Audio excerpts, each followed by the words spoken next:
So in today's video, we shall talk about Formula 44, the element of meditation. Oftentimes, we say that the meditation is the most important element, and that is so true because meditation is the one which will fix our mind, which will help us to manage our mind. And if we have learned to manage our mind, if we have learned to stop the unnecessary chatter in the mind, we have actually taken control of our mind. So there is a famous line by Jagadguru Shankaracharya, jagat jitena kena mano yena. Who will conquer the world? Lord Shankaracharya says, the one who conquers his mind. So fixing the mind is like fixing everything else in life, because we know how to manage the 24 hours that we receive as a gift from the universe, a gift from God every day. And Bhagavad Gita, the song of God, is so full of, such nuggets. And especially in chapter 2, the Sankhya Yoga, Bhagavad Gita says, Prajahati yada kaman, in shloka number 55. In shloka number 56 it says, Dukheshva anu dvigna manaha, sukhesu vigat sprahaha, vitaraga bhaya krodha, isthidhir muniruchyate. Which means that when we receive sorrow, when we have the sad moments in life, and if we know how to handle that, if we don't get disturbed, we don't get agitated, we take it in our stride, we have really come a long way. Similarly, the moments of happiness keep us grounded. So this particular verse in Bhagavad Gita says, the person who has attained this ability to remain undisturbed and unagitated, both in the sad moments and the blissful moments, these individuals have learned to control the attachment, the fear, and the anger. And they are called Sthir Buddhi, Sthit Pragya, and the individuals with great wisdom and with great control over their minds. So, how to do meditation to come to this state? So let us focus on a few very important elements. First, we have to find some time to do meditation every day. Now we can start with a very small time frame.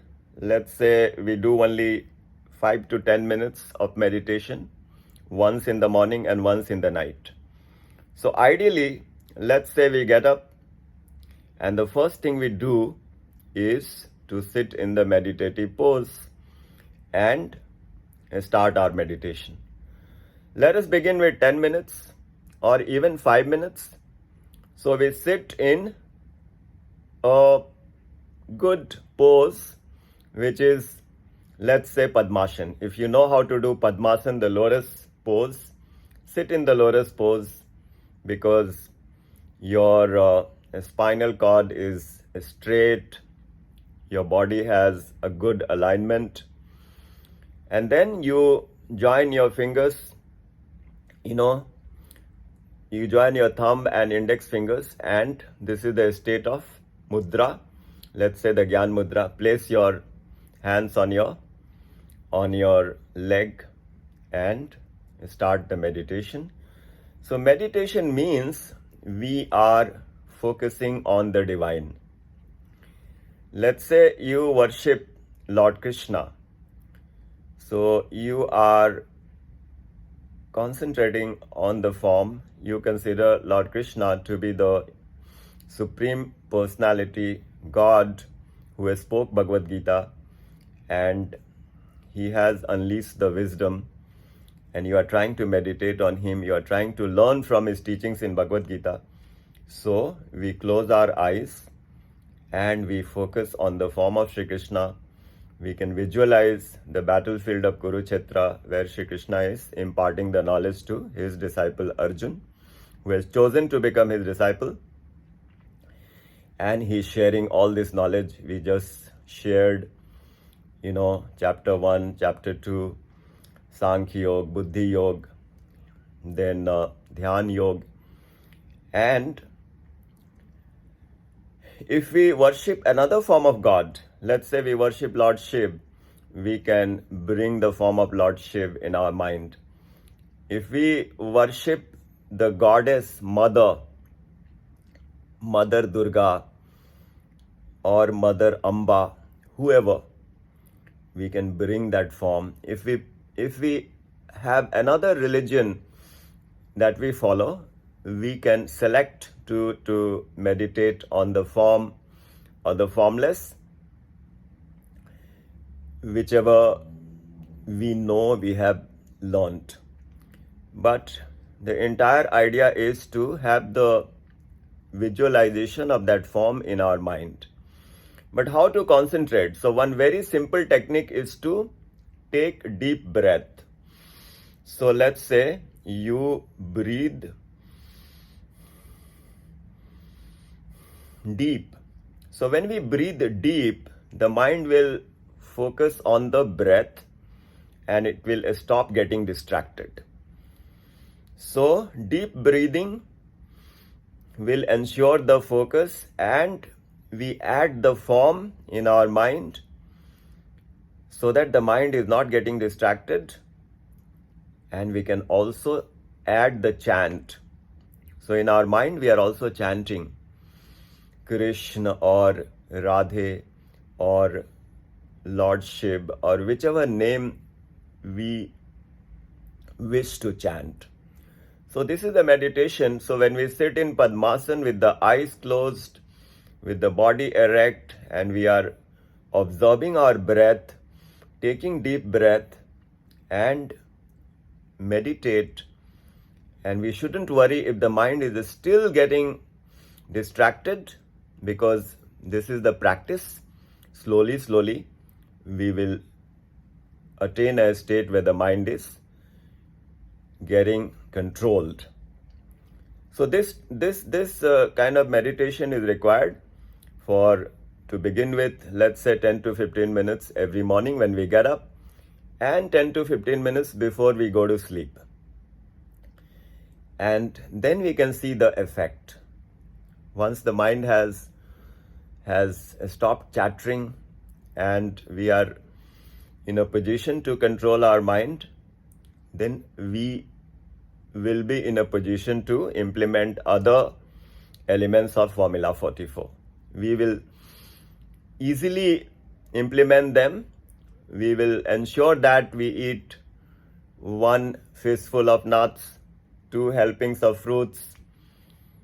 We sip 3 glasses of warm water every morning. We take lunch and dinner with 4 helpings of food, which consists of fresh organic grains, vegetables, nuts, pulses, cereals, etc. So this is how we take care of the food. And the other 4 elements, 1 hour of meditation, 2 rounds of walking, 3 rounds of breathing techniques, pranayam, and the 4 rounds of the sun salutation. Again, sun salutation, 4 rounds means you multiply 4 into 2, 4 into 3, 4 into 4. So at least we do 4 into 3, 12 times we do Surya Namaskar, the sun salutation. So the whole day, gets very well managed if we try to implement this simple 8 nuggets, 8 elements of Formula 44. And as we mentioned in one of the videos, we have a tick box at the end of the day. Did we eat 1 fistful of nuts? Did we consume 2 helpings of fruits? Did we have 3 glasses of warm water slowly in the morning?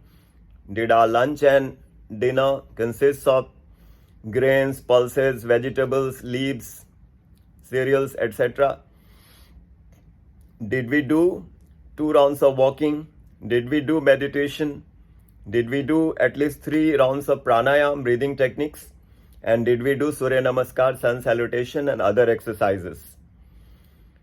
So it sounds very simple, but it has got so much that if we can say that yes, we could tick all the boxes, every day we would have achieved so much. And then to make our resolve solid and to consolidate our knowledge and the teachings from Bhagavad Gita, we take the shelter of the shlokas. This is what we are now trying to add into Formula 44, that every now and then we can bring the shlokas just to boost our efforts. For example, we are consuming the water. So we take shelter of the shloka, chapter 7, shloka 8. Rasoham apsu kaunteya prabhasmi shashi suryayaho pranava sarva vedeshu shabdam ke parusam nishu. Here Sri Krishna says, I am the taste in water. Now this is such a beautiful point to reflect. You put a solid piece of food on your tongue, you will not have any taste at all. Unless you salivate it, unless you mix some water, you won't get the taste. So you are astounded by this knowledge which Sri Krishna imparted to Arjun 5,000 years ago by saying that I am the taste in water. Rashoham apsu kaunteya. Now, if we consider God to be omnipotent, omniscient and omnipresent, why God cannot take a form? Because God has all the power, so he can take a form and descend on the earth planet and impart this knowledge to Arjun. And God is giving this knowledge, Bhagavad Gita, the song of God, which says, I am the taste in water. And the second line, I am the brilliance of the sun and moon. Then he says, I am the sound Pranav Omkar. And then he says, I am the sound in the space, the ether. I am the Omkar in the Vedic mantras, and I am the sound in the ether, the space, and I am the ability in humans. So this is the meaning of formula. This is the meaning of the verse 7-8. Similarly, we can add other shlokas whenever we are doing the elements of Formula 44. We are doing Surya Namaskar. We want to glorify the sun god Surya. So there are so many verses we can take shelter under. Chapter 4, shloka number 1. Imam vivasvate yogam prokta vanaham abhyayam manu ikchvakave bravita. Vivasvate manave praha manu ikchvake abravita. So I imparted this knowledge to sun god Vivaswan millions of years ago. Vivaswan passed it on to Manu.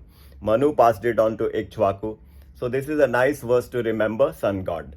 Or Yada Ditya Gatam Tejo Jagat Bhashyate Akhilam Yachandramasi Yachagno Yat Tejo Vidhi Mamakam. So much about the sun god in Bhagavad Gita. So how to mix divinity in the meditation and in the formula for elements, the Bhagavad Gita verses come very handy. And then we just keep on doing whatever duties we have to perform. The 8 hours, 10 hours work in the office, the duties at home. But then these 8 elements of Formula 44 will give us the real energy and the motivation. That is the intent of sharing this knowledge through this video. Take care.